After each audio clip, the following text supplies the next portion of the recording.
ширкати дорувории софсавдо барои зиёд кардани мӯи сар ё барои зиёд кардани риш ё барои кам кардани вазни худ ё зиёд кардани вазни худ ё барои нест кардани доғҳои сафед аз бадан ба шумо тавсия медиҳад ки ба рақамҳои дар экран буда муроҷиат кунед. Доставка ба ҳама шаҳрҳои Федератсияи Россия ва берун аз Россия дар муддати 2 рӯз карда мешавад. Аз номи юристи ҷей муроҷиат кун, скидкат мекунанд.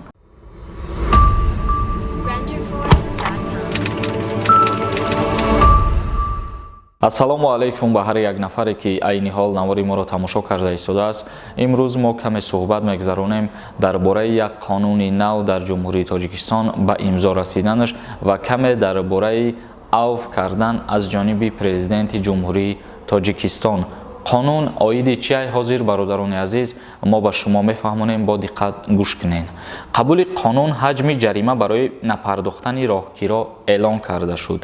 маҷлиси намояндагони Тоҷикистон тағйиру иловаҳо ба кодекси ҳуқуқвайронкунии маъмурии кишварро қабул кард ки ҷазо барои пардохт накардани роҳгиро дар нақлиёти ҷамъиятиро пешбинӣ кард. яъне ки дар нақлиётҳои мусофиркаш ҳар касе ки пардохт намекунад ҳамун пулша аз инҷа пас ҳуқуқвайронкунӣ ҳисоб мешавад ва мутобиқи қонунгузории ҷумҳурии Тоҷикистон ҷарима таъин карда мешавад нисбати ана ҳамон шахсият. вазири адлия таъкид кард ки ҳуқуқвайронкунӣ барои бепардохти роҳгиро дар нақлиёти мусофиркашонии коммуналии шаҳрӣ сафар намудан пурра карда шуд. бо моддаи нави 295 замимаи 1 иловашаванда пешбинӣ гардид. яъне анамин моддае ки мо гуфтем ҳамин илова мешавад ба кодекси ҳуқуқвайронкунии маъмурӣ. як бор дига хотиррасон мекунем ки бо моддаи нави 295 замимаи 1 илова шаванда бародарони азиз. ҳамин бад хабар оиди қонуни нав дар ҷумҳурии Тоҷикистон ки аз тарафи маҷлиси намояндагони ҷумҳурии Тоҷикистон ба имзо расид ва оиди шахсоне ки дар ана ҳамин нақлиётҳо ронандаҳоро фиреб мекунанд ва роҳгироро пардохт намекунанд ё ки ҳуқуқвайронкунӣ мекунанд, нисбати ӯ шахсиятҳо ҷазои маъмурӣ пешбинӣ карда мешавад. ва бародарони азиз, чӣ хеле ки ба ҳамаи мо шумо маълум аст, санаи 3 октябр президенти ҷумҳурии Тоҷикистон савган ёд кард ва баъд аз савган ёд кардан эълони авф дар Тоҷикистон аз ҷониби президент эълон карда шуд ва чанд маҳбусӣ аз ҷониби президент озод шид ва бахшида шид. ҳозир бародарони азиз, мо ба шумо мефаҳмонем ва ногуфта намонад ки қонуни авф дар ҷумҳурии Тоҷикистон соли гузашта, яъне соли 2019 низ ба имзо расидагӣ буд.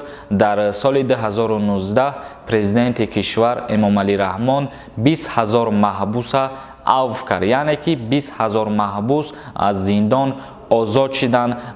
бархеш ва бархе дигаш бошад солҳошон кам шид, яъне ки мисол мегирем, агар анаму шахсиятҳое ки срокҳои бисёр доштанд, 20 солу 25 сол ё ки 18 сол, ӯ шахсиятҳо срокҳошон кам карда шид ва шахсиятҳое ки мутобиқат мекард ба қонуни авф дар соли гузашта дар рӯйхатшон 20 000 нафар зиндонӣ рӯйхат шидагӣ буд ва авф карда шиданд. ва пас аз савган ёд кардани 3 октябри соли 2020 ҷаноби олӣ Эмомалӣ Раҳмон боз як авфи дигар барои маҳбусҳо пешбинӣ гардонид. президенти ҷумҳурии Тоҷикистон Эмомалӣ Раҳмон ба муносибати савганёдкунӣ авф эълон кард ва 378 маҳбусро бахшид. бино ба гузориши котиботи раиси ҷумҳур, тасмими авфи зиндониён имрӯз бо фармони президенти кишвар сурат гирифт. яъне ки президенти ҷумҳурии Тоҷикистон пас аз ҳамун савганёдкунӣ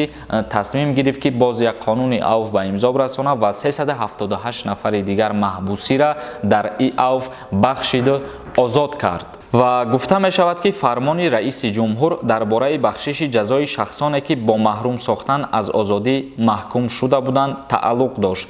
дар асоси принсипҳои инсондӯстона, меҳру шафқат, ғамхорӣ ва оила ба кӯдакону наврасон сурат гирифта бар асоси он 378 нафар зиндонӣ маҳбусон бахшида шуданд. ва як бори дигар бародарони азиз, хотиррасон мекунем ки ин қонуни авф ҳамин сола 30 октябр ва соли гузашта чихеле ки ба шумо фаҳмондем, дар соли 2019 сол президенти ҷумҳурии Тоҷикистон 20 000 маҳбуси дигара низ авф карда буд.